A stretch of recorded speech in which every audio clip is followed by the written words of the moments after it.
Aku menoleh, dan di depanku ada sosok anak kecil dengan mata hitam legam, tersenyum menyeringai. Kulitnya pucat, seakan-akan tidak pernah melihat cahaya. Aku mencoba berteriak, tapi suaraku tidak keluar. Sosok itu mendekat, mengulurkan tangan, seolah ingin memelukku. Saat jarinya menyentuh kulitku, sensasi dingin menyebar ke seluruh tubuh, membuatku lumpuh. Aku bisa merasakan napasnya di telingaku berbisik, "Jangan pergi, temani aku di sini."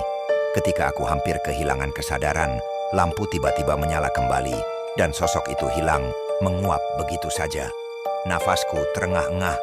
Jam di dinding menunjukkan pukul 4 pagi. Pagi sudah hampir tiba, tapi aku tahu malam ini akan menghantuiku selamanya. Sejak malam itu aku tak pernah kembali untuk shift malam.